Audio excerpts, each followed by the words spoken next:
ഒരു ദിവസം 70 പ്രാവശ്യം അസ്തഗ്ഫിറുല്ലാ പറയണം. അല്ലാഹു ഭാഗ്യം തരുമാറാകട്ടെ. എത്ര പ്രാവശ്യം? എന്താ പ്രതിഫലം? 700 പാപങ്ങൾ അല്ലാഹു പൊറുക്കുമെന്ന് നബിയുനാ റസൂലുള്ളാഹി. 70 പ്രാവശ്യം ആരെങ്കിലും അസ്തഗ്ഫിറുല്ലാ പറഞ്ഞാൽ ഇന്നത്തെ ദിവസം നീ ചെയ്ത 700 പാപം അല്ലാഹു പൊറുക്കും.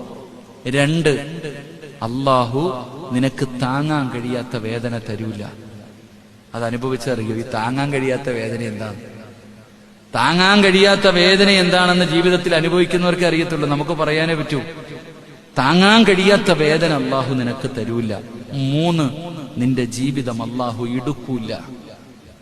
ജീവിതം അല്ലാഹു ഇടുക്കി കളയൂല.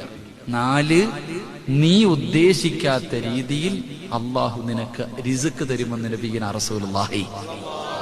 നീ ഉദ്ദേശിക്കാത്ത രീതിയിൽ തന്നെ അല്ലാഹു, നീ ഉദ്ദേശിക്കാത്ത എങ്ങനെ അല്ലാഹു ഈ ഭക്ഷണം വന്നേ അത്ഭുതപ്പെടാറില്ലേ? അല്ലാഹു നിനക്ക് എത്തിച്ചു തരും. അല്ലാഹു ഈമാൻ നൽകുമാറാകട്ടെ. അപ്പൊ ഇൻഷാ അല്ലാഹ് അസ്തഗ്ഫിറുല്ലാ പറയൂലേ?